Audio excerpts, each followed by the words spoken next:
السلام علیکم dear friends, welcome to the channel جو کہ ہے episodic novel stories. Dear friends, اس چینل میں آپ کو ملیں گی بہت ہی اچھوتے ناولز، بہت ہی دلچسپ کہانیاں اور رومانٹک ناولز۔ سو ہمارے ساتھ رہیے، اور اس سے پہلے کہ ہم اپنی کہانی کا آغاز کریں، اس چینل کو لائک کر دیں، اس چینل کو سبسکرائب کر کے بیل کا آئیکن ضرور پریس کر دیجیے گا تاکہ ہمارے چینل سے آنے والے ہر نیو نوٹیفیکیشن کی خبر سب سے پہلے آپ کو ملے۔ اعتبار، اور اس کی قسط نمبر ہے 16۔ کہتے ہیں عادتیں اتنی جلدی نہیں بدلتی، اور ایسا ہی کچھ پہلے دن ہی فاطمہ کے ساتھ ہوا۔ حارث فریش ہو کر تیار بھی ہو گیا تھا اور وہ بار بار فاطمہ کو دیکھ رہا تھا۔ اسے حیرت ہو رہی تھی کہ نئی جگہ تھی فاطمہ کے لیے اور وہ کتنے آرام سے سو رہی تھی۔ ویسے نئی نویلی دلہن دلہے کے لیے اٹھنے سے پہلے تیار ہو کر بھی یہ بھی ایک اچھی بات ہے، یا ہلکی سی آہٹ پر بھی اٹھ جاتی ہے، لیکن یہاں تو معاملہ ہی دوسرا تھا۔ حارث تیار بھی ہو چکا تھا اور وہ اب تک سو رہی تھی۔ حارث نے جان کر باتھ روم جاتے وقت تھوڑا زور سے دروازہ بند کیا تھا تاکہ وہ اٹھ جائے، اور وہ یہی سمجھا تھا کہ جب تک وہ واپس باہر آئے گا فاطمہ اٹھ چکی ہوگی۔ لیکن جب وہ باہر آیا تو اسے حیرت ہوئی۔ اس نے نکلتے وقت بھی دروازہ زور سے بند کیا، لیکن کچھ خاص اثر نہیں ہوا۔ اس نے جان بوجھ کر برش اور پرفیوم آواز سے ٹیبل پر رکھے اور اس پر وہ بھی نہیں اٹھی۔ حارث کو شدید حیرت ہوئی، کیا اس کی بیوی نیند کی اتنی شید آئی تھی؟ وہ فاطمہ کو دیکھتے سوچ رہا تھا جب اسے بے ساختہ ہنسی آئی۔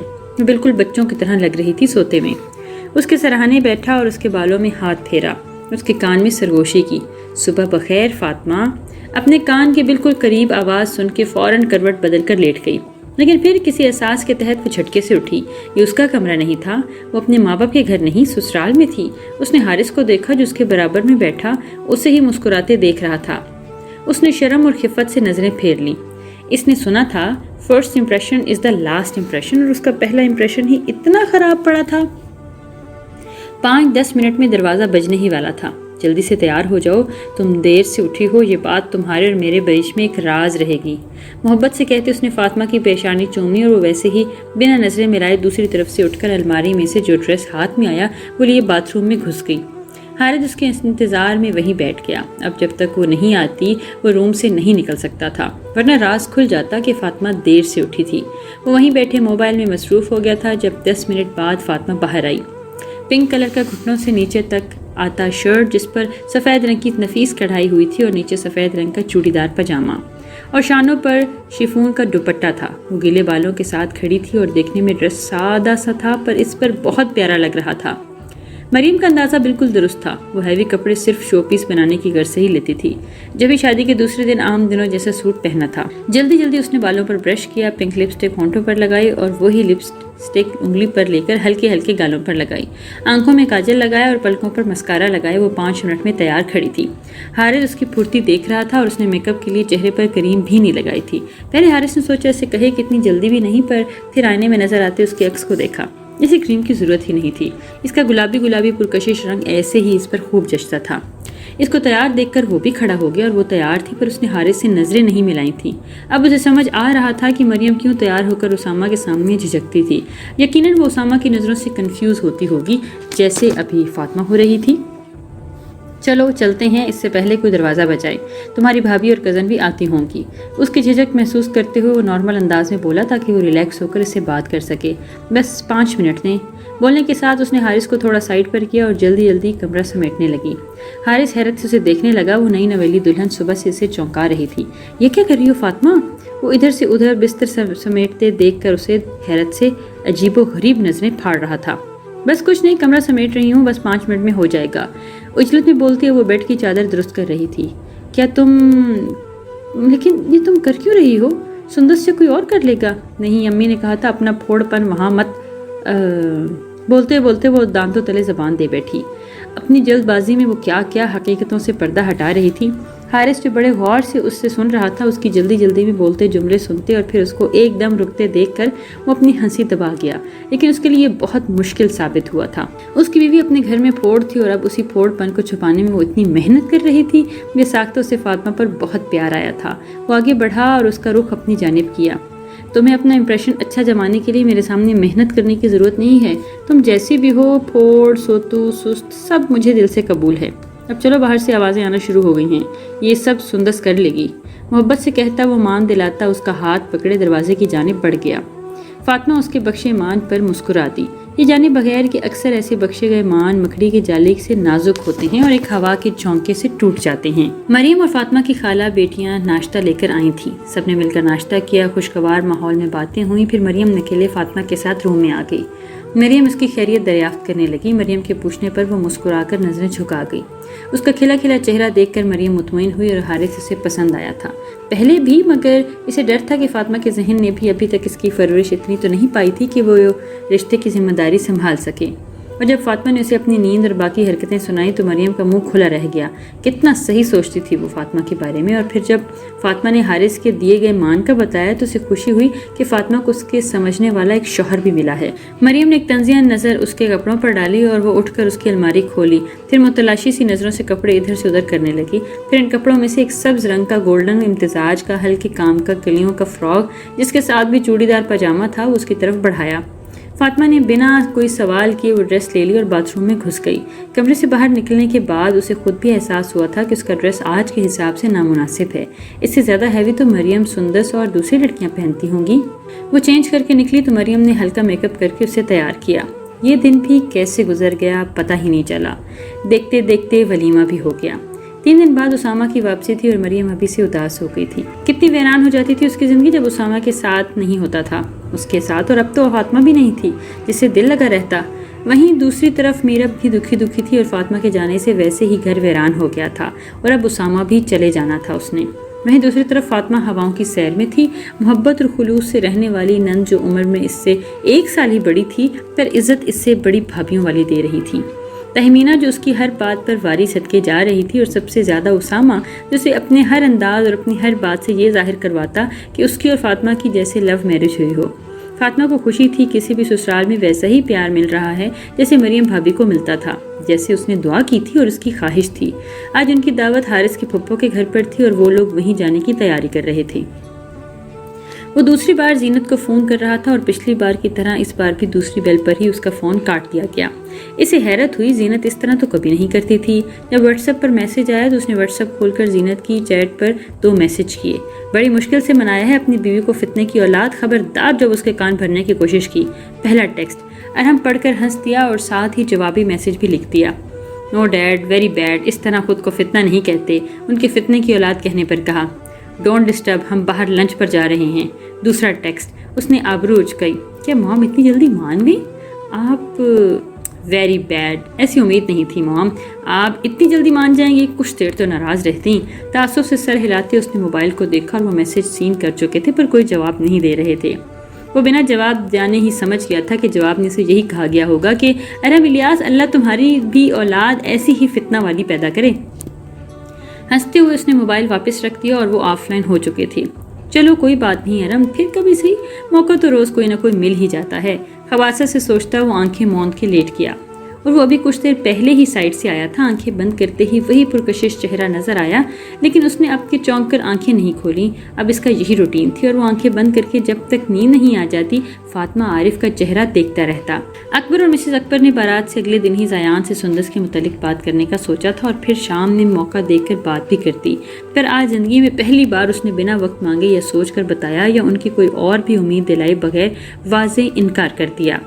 وہ شادی نہیں کرنا چاہتا اور نہ ہی وہ بھی کرے گا، اس لیے اسے منانے کی بالکل کوشش نہ کریں۔ وہ صاف انکار کرتے ان کی بات سنے بغیر وہاں سے اٹھ کر چلا گیا۔ اکبر صاحب اور مسز اکبر دونوں حیران ہوئے اس کے ایک دم فرنٹ ہونے پر اور پھر عجیب و غریب حرکتوں پر۔ ایسا رد عمل کا وہ ایکسپیکٹ نہیں کر رہے تھے۔ زیان نے جان کر صاف سا انکار کیا۔ وہ جانتا تھا کہ اگر اس نے تھوڑا وقت لے کر انکار کیا تو اس کی ماما اسے کچھ بھی کر کے منا لیں گی۔ وہ ان کی خوشی کے لیے مان ہی جاتا، پر نہ وہ کبھی خود خوش رہتا اور نہ اس کو رکھ پاتا جو اس کے ساتھ جڑتی۔ ایسا نہیں تھا کہ اسے مریم کے آنے کی امید تھی یا وہ اس کا انتظار کر رہا تھا، بس رقم بھرنے میں تھوڑا وقت لگتا ہے اور اسے بھی کچھ وقت درکار تھا۔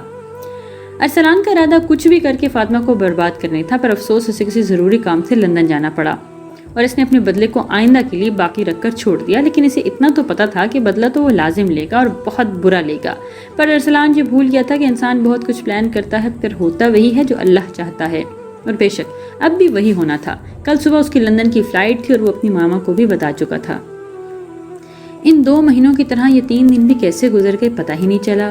اسامہ کی پیکنگ ہو چکی تھی اور اس کی چھٹی مکمل ہو چکی تھی۔ اب نہ جانے کب اسے چھٹی ملتی اور کتنے دنوں تک ملتی۔ فاطمہ اور حارث بھی ان سے ملنے آئے ہوئے تھے اور وہ سب مل رہے تھے۔ سب سے ملنے کے بعد وہ اپنی طرف بڑھا۔ مریم نیچے نہیں آئی تھی اور وہ جانتا تھا کہ اس وقت وہ کمرے میں بیٹھے اپنا ناپسندیدہ کام کر رہی ہوگی، اور ایک پسندیدہ کام تھی۔ وہ اسی کی توقع کے بھی مطابق ہوا۔ مریم بیڈ پر بیٹھی رو رہی تھی اور وہ تعصب سے سر ہلاتے اس کے سامنے بیٹھ گیا۔ مریم! محبت سے پکار پر کوئی جواب نہیں، جبکہ اس کی موجودگی میں موٹے موٹے آنسو نکلنے لگے تھے۔ مریم، اگر اس طرح کرو گی تو کیسے جاؤں گا میں؟ بتاؤ، تمہیں پتہ ہے نا میں تمہارے آنسو سے پریشان ہو جاتا ہوں۔ محبت سے کہتے اس نے مریم کو اپنے حصار میں لیا اور اسامہ کے سینے پر سر ٹکائے وہ ایک ہاتھ رکھے وہ رو رہی تھی۔ مریم، میری پوری دنیا میں صرف ایک ہی کمزوری ہے، جانتی ہو کیا؟ مریم کو خود سے الگ کر کے اس کا چہرہ اپنے ہاتھوں میں تھام کر وہ اسے پوچھنے لگا۔ اس کے سوال پر وہ اسے خاموشی سے دیکھنے لگی اور آنسو ہنس آنکھوں میں جمع تھے۔ تم ہو، تمہارے یہ آنسو ہیں میری سب سے بڑی کمزوری۔ تمہیں پتہ ہے نا میری آنکھوں میں آنسو نہیں دیکھ سکتا میں تمہاری آنکھوں میں، یہ عجیب موٹے موٹے ایسے آنسو۔ بس کر دو، تمہارے یہ آنسو میرے پاؤں کی زنجیر بن کر لپٹ جاتے ہیں، تم مجھے کمزور کر دیتی ہو مریم۔ کہتے ساتھ اس نے باری باری مریم کی آنکھیں چومی۔ میں چاہتا ہوں تمہارے آنسو میرے پیر کی بیڑیاں نہ بلے، بلکہ تمہاری یہ مسکراہٹ میری طاقت بنے۔ مجھے بس اپنی نیک بیوی کی دعائیں چاہیے بس۔ محبت سے سمجھاتا وہ اسے دیکھنے لگا اور اپنے آنسو پہنچ کر مسکرا دی۔ میں نیک نہیں ہوں اسامہ۔ اسامہ کے سینے سے سر ٹکائے وہ پھر خاموشی سے رونے لگی۔ کیوں؟ کس نے بولا نیک نہیں ہو؟ جس بیوی کا شوہر اس سے راضی ہو، خوش ہو، وہ نیک عورت ہی ہوتی ہے۔ محبت سے کہتے اس نے اپنے بازو مریم کے گرد باندھے۔ نہیں اسامہ، نیک لوگ اپنی عزیز اور قیمتی چیزیں اللہ کی راہ میں قربان کرتے ہیں، اور میرے پاس سب سے عزیز اور قیمتی آپ کے علاوہ کچھ نہیں۔ مجھے ڈر لگتا ہے اسامہ، میرا دل بہت نازک ہے، میں تو اس پر حیران ہوتی ہوں کہ میں آپ کے بنا کیسے رہ لیتی ہوں۔ اسامہ نے زور سے اپنی آنکھیں میچیں اور وہ لڑکی ہر بار کی طرح اسے کمزور کر رہی تھی۔ مریم کے آنسو اس کے دل پر گرتے تھے۔ اسے وہ دن یاد آیا تھا جب اس نے مریم کو اچانک آ کر سرپرائز دیا تھا اور اب وہ واپس جا رہا تھا۔ ایسا لگا جیسے وہ لمحہ ابھی گزرا ہی تھا اور ابھی چند لمحوں پہلے آیا تھا اور اب واپس بھی جا رہا ہے۔ اللہ کی امانت ہوتا ہے مریم، انسان اس کا جب حکم ہوتا ہے وہ لے لیتا ہے۔ فوج میں جو نہیں ہوتے موت انہیں بھی لے جاتی ہے، اور جس کا جتنا وقت ہوتا ہے وہ اتنا ہی وقت رہتا ہے، بس بہانے بہانے علیحدہ علیحدہ ہی ہوتے ہیں۔ لیکن حقیقت یہ ہے کہ جب انسان کا وقت پورا ہو جاتا ہے تو حضرت اسرائیل علیہ السلام آتے ہیں اور لے جاتے ہیں، بس بہانے الگ الگ ہوتے ہیں، اور سب سے خوبصورت بہانہ شہادت ہوتی ہے۔ مریم اسے ساکت نظروں سے دیکھنے لگی اور اس کی باتوں کا ہرگز مرنے مرانے کا مطلب نہیں تھا۔ وہ تو اسامہ کی دوری پر رو رہی تھی، تو پھر اسامہ کیوں ایسی باتیں کر رہا تھا؟ نہیں، آپ شہید نہیں ہوں گے، کوئی ضرورت نہیں ہے خوبصورت بہانہ لینے کی، آپ سادہ سا بس بہانہ لے کر لینا، لیکن ابھی بالکل بھی نہیں، میں آپ کے بغیر نہیں رہ سکتی۔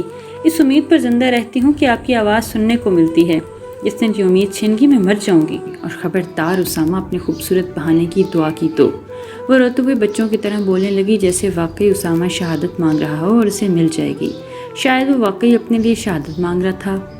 اسامہ ہنستے ہوئے اسے خود میں بھینچ گیا۔ نہیں مانگ رہا میری ڈال شہادت میں، لیکن جانا تو ہے نا، ڈیوٹی چھوڑ تو نہیں سکتا۔ اگر ہم ڈیوٹی چھوڑ دیں گے تو کئی ہزاروں میرے جیسے اسامہ شہید ہو جائیں گے، جن کی زندگی کے لیے کئی ہزار مریم روتی ہیں۔ اس لیے اب جلدی جلدی سے ہنستے مسکراتے مجھے اللہ حافظ کرو، ورنہ میں جب تمہیں یاد کروں گا روتے ہوئے تو اب پھر مجھ سے کوئی پوچھے گا کہ کیا تم بیوی کے لیے تڑپ رہے ہو، اسی کے لیے رو رہے ہو۔ مریم ہنستے ہوئے اس سے الگ ہوئی۔ ہاں بالکل ایسے اب لگ رہی ہو نا میری پرنسس۔ ویسے تم نے بتایا نہیں تم کس کی ڈال ہو؟ اسامہ نے تھوڑا جھک کر اس کی آنکھوں میں دیکھا۔ آپ کی۔ وہ بھیگی آنکھوں سے مسکرا دی اور مریم کے گرد بازو پھیلائے اسے اپنے ساتھ نیچے لایا جہاں اس کا سامان رکھا تھا، اور وہ لیٹ ہو رہا تھا، پر وہ مریم کو روتا ہوا چھوڑ کر ہرگز نہیں جا سکتا تھا۔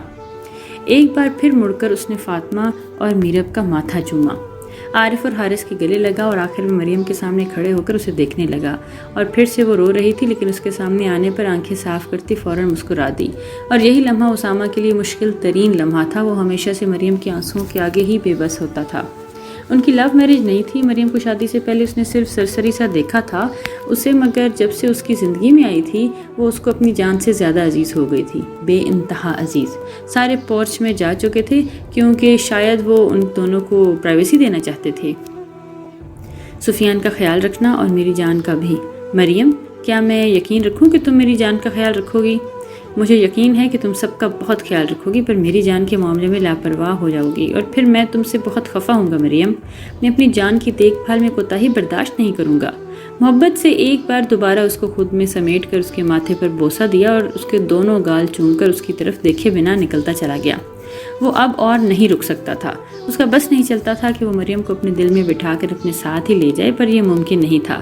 اسامہ کی گاڑی میں بیٹھنے تک وہ اسے یکٹک دیکھتی رہی۔ اسامہ بھی اسے دیکھ ہی رہا تھا اور سارے اس کو چھوڑنے جا رہے تھے سوائے میرب اور مریم کے، کیونکہ دونوں ہی اسے دور جاتے دیکھنے کا حوصلہ نہیں رکھتے تھے۔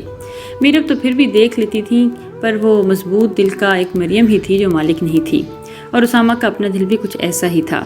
اسامہ کی گاڑی گیٹ سے نکلنے والی تھی جب اس نے مسکرا کر اسامہ کو دیکھا، اور اس کا مسکرانا تھا کہ اسامہ کو اپنا راستہ آسان لگا اور وہ بھی جواباً مسکرایا، اور پھر وہ گاڑی مریم کی آنکھوں سے اوجھل ہو گئی اور ساتھ ہی اس کی مسکراہٹ، اس کے ہونٹوں سے بے آواز ایک کے بعد ایک آنسو ٹپکنا شروع ہو گیا۔ کتنا مشکل ہوتا ہے نا اپنے پیاروں کو خود سے دور بھیجنا، جیسا بھی مریم کے لیے تھا۔